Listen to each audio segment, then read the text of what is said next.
తెలుగు బిడ్డని పవర్ నుంచి దించడానికి తమిళనాడులో తెలుగు లీడర్స్ అటెంప్ట్ చేస్తున్నారు. దీనిపైన ఏమంటారు సార్?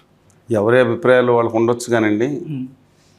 ఆంధ్రప్రదేశ్ నుంచి జగన్మోహన్ రెడ్డి గారి అభిమానులు పోస్టులు పెట్టారు. మన విజయ్ మొన్నే కలిసాడు, మ్యారేజ్ జగన్మోహన్ రెడ్డి మాట్లాడుకున్నారు, ఫోటో కూడా పెట్టారు. అవును, మన విజయ్కి సపోర్ట్ చేద్దామని కొన్ని వింగ్స్ వైఎస్ఆర్ వింగ్స్ ప్రచారం సోషల్ మీడియాలో ప్రచారం చూశాను.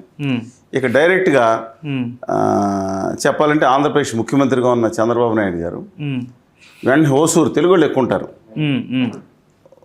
అలాగే అటు కోయంబత్తూర్ దిగింది మొత్తం మా చెన్నై తిరిగి పీయూష్ గోయల్ గారు కూడా చెప్పారు కదా, బీభత్సంగా ప్రచారం చేశారు. ఆంధ్రప్రదేశ్ అభివృద్ధి అని చెప్పుకుంది. అంతవరకు దాటిపోయి ఒక మంచి మాట కూడా చెప్పారు. అందరూ ద్రవిడీలు అన్నారు, తెలుగు తమిళ మంచి, అంతవరకు ఐఎమ్ యాక్సెప్టింగ్. ఇక్కడతో ఆ ఆదాని ఉత్తర భారతీయ జనతా పార్టీ, ఆదాని అంటే అడ్డంగా దాష్టీకం చేసే వాళ్ళని బ్యాచ్ అనమాట. అర్థంగా దాష్టీకాన్ని చేసే గుమా వ్యాపారం అంటే గుజరాతీ మారవాడి అని మీరు అనుకుంటారు, గుట్టుగా మాయ చేసే వ్యాపారులు అంటారు. వీళ్ళ మాయాజాలం ఎక్కడ ఇన్స్ట్రక్షన్ వచ్చింది కానీ బయలుదేరిపోయి ఆ ఎట్టి పరిస్థితి. అసలు ఆ తమిళనాడు యొక్క అభివృద్ధిని చదువుకోకుండా లెక్కలు తెలియకుండా మాట్లాడుతుంటే ఆయన అడుగుతున్నాను. తమిళనాడు ఈ దేశ చరిత్రలో ఇవాళ దేశం లెక్క చూసుకుంటే టాప్ ఇండస్ట్రియల్ స్టేట్లో ఉంది తమిళనాడు. పర్ క్యాపిటల్ ఇండస్ట్రీస్ చూస్తే అవును, హ్యూమన్ డెవలప్మెంట్ అంటే మీకు జిఎస్డిపిలో టాప్ మహారాష్ట్ర వస్తుంది, నెక్స్ట్ తమిళ. కానీ తర్వాత పర్ క్యాపిటల్ ఇక్కడ ఎక్కువ ఉంటుంది. అలాగే హెచ్డి అంటే మన జీవన ప్రమాణాలు, హ్యూమన్ డెవలప్మెంట్ ఇండెక్స్ అంటారు. జీవన ప్రమాణాలు అత్యధిక ఉన్న కేరళ అయితే నెక్స్ట్ అత్యధిక ఉన్న దేశంలోనే తమిళనాడు. అదెక్కడ విఫలమైన స్టేట్ అండి. మీరు అంటకాగే ఆ ఆదాని గుమా వ్యాపారుల యొక్క కేంద్ర ప్రభుత్వం నరక యాతన పెడుతుంది దశాబ్దాలుగా. వాళ్ళు అటు ఇటుకుతున్న తమిళనాడుకి ఆ ఏడెముకలో ఆడిచ్చి దొంగనాటకం ఆడిచ్చిన వాళ్ళ దగ్గర కూడా నిధులు ఇవ్వలేదు, వీళ్ళు కూడా నిధులేదు. కానీ కసితో నిలబడింది తమిళనాడు, దమ్ముని నిలబడింది తమిళనాడు ఈ దేశ చరిత్రలో. ఆ జయలలిత గారిని చంపారో మనం కామెంట్ చేయకూడదు, తెలియదు మనకి. అవును, కానీ శశికళ గారికి ముఖ్యమంత్రి పదవి ఇస్తానంది ఎవరో, నీ పార్టీని నా పార్టీలో నిమజ్జనం చేయాలని చెప్పింది ఎవరో. శశికళ గారి దగ్గర అందరూ పొరలాడితే అందరూ ఎమ్మెల్యేలు వచ్చేటప్పటికి ఆవిడ అహంకారం పెరిగిపోయి అందని నిజమా కాదా? వెంటనే ఎప్పుడో రావాల్సిన కేసులు ముందు వచ్చి ఆవిడ జైల్లోకి వెళ్ళిపోవడం నిజమా కాదా? నువ్వు వెళ్ళిపో, పోలీసులు ఎన్కౌంటర్ చేయడానికి వదిలేస్తారు కదా అని అగ్రహారం జైల్లో బెంగళూరులో ఆవిడ వదిలిపెట్టి మళ్ళీ బయటికి రాకుండా లోపల చేయటం నిజమా కాదా? ఇద్దరిని రెండు చేతుల్లో పెట్టుకుని ఆడించుకుంటా ఏది తోలు బొమ్మల్లో ఆడించిన మాట నిజమో కాదో నాకు తెలియదు, మీరు అడగండి తమిళనాడు ప్రజల్ని. అలాంటి పరిస్థితి ఉంటే ఇవాళ తిరిగి ఒక తెలుగు బిడ్డ దక్షిణామూర్తి గారు కొడుకు. వాళ్ళ దక్షిణామూర్తి అంటే ఆయన ఏతిస్ట్ కాబట్టి, దక్షిణామూర్తి శివుడి పేరు కాబట్టి ఆయన నమ్మడు కాబట్టి ఆయన కరుణానిధిగా పేరు మార్చుకున్నారు. ఏతిస్ట్, ఏ మతాన్ని నమ్మడైనా, బుద్ధుడంటే విశ్వాసం ఉండొచ్చు. అలాంటి కరుణానిధి గారి అబ్బాయి మన తెలుగు బిడ్డ స్టాలిన్ గారు దింపడానికి ఓ పక్కన మీరు బేభత్సమైన ప్రచారమా. మొన్న ఆయన వచ్చారు, ఎవరో ఉత్తర ఆర్య సనాతనవాది గారని ఒక ఆయన ఉన్నారు. ఆయన అభ్యుదయవాది, ఒకప్పుడు ఆంధ్రప్రదేశ్లో సినిమా యాక్టర్. ఆయన వెళ్ళిపోయి అక్కడ ప్రచారం అయితే ఆయన కూడా చాలా సీరియస్గా టీవీకే పార్టీ అధినేత విజయ్ గారు కూడా మాట్లాడారు. నేను మాటలు చెగివేరాని మాటలు మార్చేవాడిని కాదు అన్నాడు ఆయన.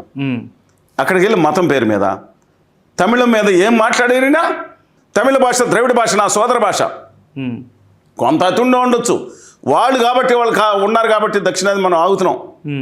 కమ్ వాట్ ఎవర్ వెళ్ళి ఏం మాట్లాడారు, మీ తమిళం గురించి మాట్లాడుతున్నారా? మళ్ళీ తమిళనాడుకి వెళ్ళి ఇలా తమిళం సినిమాలు హిందీ ఎందుకు డబ్బు కావాలని ఇష్టం వచ్చేట్టు మాట్లాడారు. నా మాతృభాష మీద అవమాకారం మాట్లాడారు ఉత్తర సనాతనవాదిగా ఉన్న గవర్నీలు, ఆంధ్రప్రదేశ్ రాష్ట్రానికి చెందిన ఉర్రూతులోకి ఇస్తున్న నాయకుడు గారు. ఎంత సరే ఇవాళ ఇప్పుడు ఏం చేయాలి, ఆయన ఉత్తర భారతీయ పాలకుల్ని ప్రతిష్ఠింప చేస్తారు. అక్కడ వాళ్ళ పాలకుల్ని ఏం కావాలి అక్కడ బిడ్డని. అసలు ఆంధ్రప్రదేశ్ దేంట్లో పోటీ పడుతుంది, దాంట్లో పెట్టుబడులు వస్తున్నాయి, 9% వచ్చినాయి అని తమిళనాడు విమర్శిస్తాయి.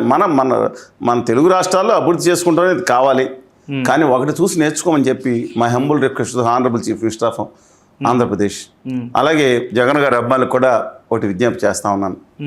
ఇక ఉత్తరాది సనాతనవాదిగా అభిమానులుగా మనం విజ్ఞప్తి చేసినా గవర్నమెంట్ వాళ్ళు వింటారు లేదో నాకు తెలియదు. ఏమండి, మీకు వస్తాపహరణ జరిగింది, ఏది అప్పుడు మీరు అక్కడ చూసాం భారతంలో.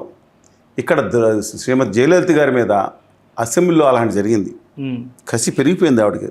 జుట్టు ముడి వేయనని చెప్పి శపథం చేసినట్టు శపథం చేసి ముఖ్యమంత్రికి అడుగు పెట్టింది ఆవిడ. ఉమ్. పంచాపహరణం జరిగింది. ఇదేంటంటే అనుకోమాకుండా పంచాపహరణం అంటే కరుణానిధి గారు పంచిలాగేశారు అరెస్ట్ చేస్తా. అంత వ్యక్తిగతమైన దానికి వెళ్ళిపోయినా సరే, అంత వ్యక్తిగతానికి వెళ్ళిపోయినా సరే, రాష్ట్రం వచ్చేటప్పటికి వాళ్ళందరూ ఒకటవుతారు. మన రాష్ట్రం వచ్చేటప్పటికి ఏళ్ళు తిట్టుకుని రాష్ట్రాన్ని నాశనం చేస్తున్నారు. రైళ్ళు ఆంధ్రప్రదేశ్కి ప్రత్యేక విభజన హామీల గురించి కనీసం మాట్లాడే అర్హత లేని మీకు, మాట్లాడే అర్హత లేదు మీ ముగ్గురికి. ఎందుకంటే పడేసి తీసుకెళ్ళి ఆ ఉత్తర భారతీయ జనతా పార్టీ, ఆర్య సనాతన మనువాద పార్టీ కింద కాళ్ళ దగ్గర పడేశారు. ముఖ్య పాత్ర ఎవరు వాళ్ళ? రాష్ట్ర ముఖ్యమంత్రి గారు. అందుకని ఆయన ఎక్కువ అడుగుతాం. క్వశ్చన్ ఏంటిదంటే సార్, తెలుగుని ఎక్కడ దెబ్బ కొట్టినట్టు అనిపించింది? అక్కడ తమిళనాడులో తెలుగు పెట్టిన మా పక్కన ఎవడి దింపేంట్రా, ఎవడి తెలుగు పెట్టని వాళ్ళందరూ గొడవ చేస్తుంటే నువ్వు వెళ్ళి తెలుగు వాడిని మా స్టాలిన్ గారిని వాడగొట్టండి పిలిపిస్తారు వీళ్ళిద్దరూ. ఓ పక్కన తెలుగు వాడిని వాడగొట్టండి అని వాళ్ళు పిలిపిస్తున్నారు కొంతమంది, మీరు కూడా వెళ్ళి వాడగొట్టండి పిలిపిస్తారా? మీకేం అవసరం? చాలా మంచి మాట అన్నాడు కదా సార్, అందరం ద్రావిడలమే అని చెప్పేసి. అదొకటి మాట్లాడి ఆ ద్రావిడ పెట్టినే వాడగొడటానికి కేంద్రంలో గుజరాతీ పాలకులు లెక్క చెంచాలు పెడతానికి చూస్తున్నారా? అబ్సల్యూట్లీ రానండి. ఇవాళ ఒక జెండా ఎగరేస్తుందంటే ఇవాళ ఆ రాష్ట్రాల హక్కుల కోసం తమిళనాడు దేశం. మనం ఇది అక్కడ 500 ఎకరాల ఎయిర్పోర్ట్ ఉంది కోయంబత్తూరులో, నాదేమో 5,000 ఎకరాలు కడతానని చంద్రబాబు నాయుడు గారు అంటే, what is the population of Coimbatore? 35 lakhs. మంచి విజన్ ఉంటాం తప్పని నేను అన్నాను. I'm not dealing that. వాళ్ళు వెక్కిరించినట్టు ఉండకూడదు. వాళ్ళకి కష్టం నుంచి, నల్లరేగడి భూమిలోంచి బంగారం పండించారండి అందరూ. చాలా కష్టజీవులు మనలాగానే, అందరిలాగానే. ఇక్కడి నుంచి వెళ్ళిన ఎక్కువ మంది ఉన్నారు అన్నాడు. కానీ చంద్రబాబు నాయుడు గారు ఒక ఇంపాక్ట్ ఉందండి అక్కడ తమిళనాడులో. ఒక తోటి ముఖ్యమంత్రి స్టాలిన్ గారు వచ్చి ప్రచారం చేశారు మొన్న చంద్రబాబు ఓడగొట్టమని. లేదు, విజయ్ వచ్చి ప్రచారం చేశాడా జగన్ గారిని గెలిపించమని, లేదా చంద్రబాబుని ఓడగొట్టమని, లేకపోతే బీజేపీని ఓడగొట్టమని? చేయలేదు కదా. వాళ్ళు రాష్ట్ర రాజకీయాలు చేసుకున్నారు. డిఎంకే పార్టీ ఆంధ్రప్రదేశ్లో పోటీ చేసింది చాలాసార్లు. అవును, తెలుసా మీకు? బోర్డర్లో చాలాసార్లు పోటీ చేసింది. అయినా ఆయన గౌరవం ఉన్నాడు. స్టాలిన్ గారు 1997లో నీ అభిమాన నాయకుడు ఎవరంటే చంద్రబాబు నాయుడు గారిని చెప్పాడు అభివృద్ధి దాంట్లో. తెలుసా మీకు?